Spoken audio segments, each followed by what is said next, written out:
Welcome back to Informavores, your constant consumers of information. We are here with Dennis Roseman, the chair of the Johnson County Democratic Party, and we're very happy to have him with us. Thank you for being here. For our first question, we'd like to, even though, we're a week late, we'd like to talk about the caucuses. And so our first question for you is, you guys changed it to a Saturday along with the Republican Party. Now, did that end up leading to higher turnout, or how did that end up working for you guys? Well, we still have no idea. The turnout was light. Turnout was light all over the state and for both parties. So it has more to do probably with the current political climate, the way the winds are blowing politically. I think it'll take several times around before we have any kind of idea about that. Okay. Can you explain why it's different from a midterm election caucus is different from a presidential one in that there's no straw polls? There's no real, is it just the fact that the media gives more coverage to it? Well, okay. So, the caucuses. So, first of all, we don't do straw polls for the Democrats. The Republicans are the ones that do straw polls. Okay. Okay. But apart from that, the caucuses take place every 2 years, and every 4 years, of course, is a presidential election. Yep. And those are the times that Iowa, and the Iowa caucuses become the focus of international attention. And there's a lot of excitement, no matter what happens.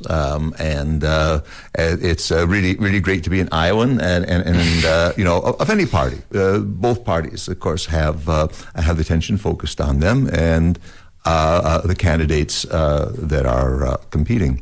So that's the every 4 years. But in between, there are all other important elections. This time around, we're electing for example, a Senate. Senator Grassley is up for re-election or not. Okay, and also the governor, as well as other officers around the state. Congress, of course, always every 2 years, so we always have an important congressional race, no matter where you are. And so that's the reason for there's no big reason to have a caucus every year. Okay, but these particular years, there's important things that happen, and so that's why we gather. Okay. So are you guys like the Republicans in that each precinct is allowed to submit party planks? Is that similar across both parties, or what is actually done at the caucus?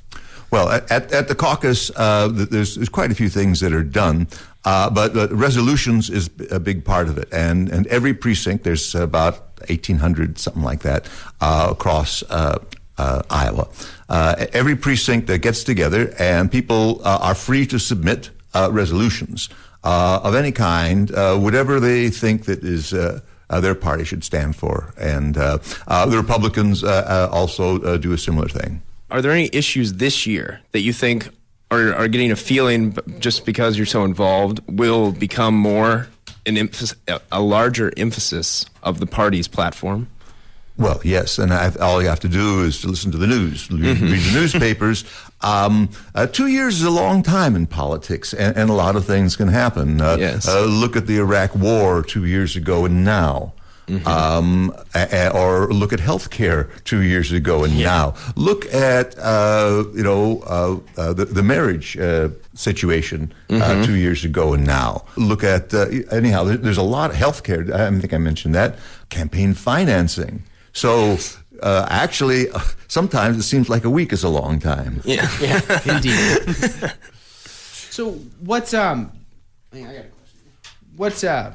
What are the key races for the Democratic Party? I understand that all of them are important, but what would be extremely crucial for the Democratic Party to win? If you could pick a couple, or if you can't, I can understand. There's. I think, first of all, it's really important to elect people locally, okay? Because we live in the state of Iowa, and so.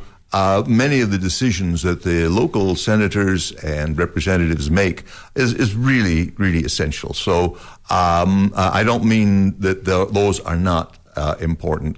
But across the state, I think there's two, and that's the Senate and the governorship. Mm-hmm. What do you think that Grassley will be? How do you think the Democrats can unseat Senator Grassley? What issue do you think you could really get him on that will make independents shift and kind of take away his? He's been there since 1980. Well, yes, and I think things have changed a lot in a lot of people's perception. He was perceived as someone who represented all of Iowa, and recently he's represented himself, in many people's opinion, as a representative of the Republican Party. And he's been very out front about his opposition to health care and other issues, health care reform, I should say, and other issues, and had, well, some well televised, or at least well circulated YouTube incidents as well. Yes. So I think there's no such thing as a sure thing in politics. And we have to realize that when we have an incumbent on our side.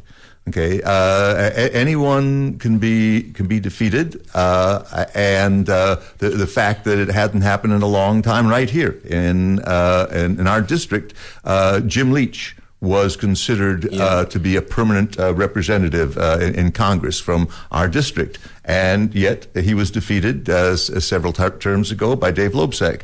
And I was one of the people that was saying, yes, we can, before yes, we can was, became a catchphrase. But I really thought that, now is the time. There's always, things change. Mm-hmm. Now, with all these spending issues, with all these budget issues, since you were talking about how you have an incumbent on your side sometimes, what do you think Governor Culver needs to do as to be able to keep control of the state government?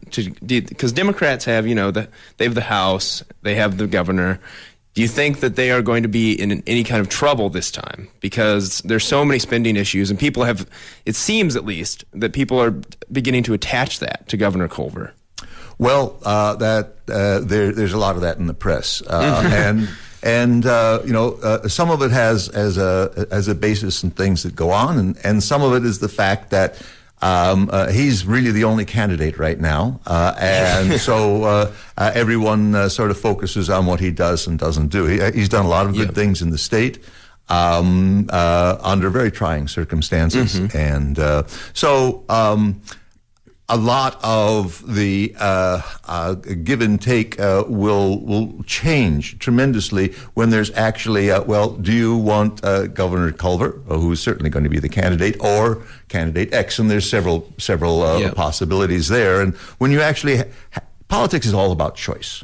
Okay, that's in terms of candidates, in terms of issues as well, and a lot of times people can complain, and then yet when it comes to a choice, okay, things become.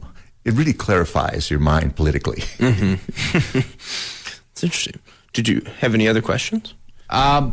Just one for our listeners. If they could, is there a way they can reach out to the Democratic Party if they wanted to get their voices heard, or if they wanted to get involved with the party? Is there somewhere you can send them? I know that. Oh, sorry. Go ahead.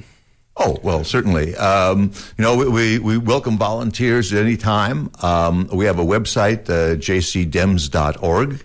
And you could fill out a form there, or you could give a call. We have a lot of things that we do. Some of the things are rather mundane, such as putting out mailings, helping out with events, and fundraising and things like that. But that's what it's all about. You talk about grassroots, and most people think about the issues, but there's actual work that needs to get done. But in spite of the fact that the work may not be the most fun thing, I think the Democrats are a pretty fun group. And so, you can meet some interesting people that way, and just let us know. And especially as the campaign rolls around, we always have plenty of stuff to do. All right, and if you guys want to email us, we'll forward it along to Mr. Roseman here. Yes, thank you for coming on. You're a wealth of information, and good luck at the state convention. I hope it goes well. Well, thank you.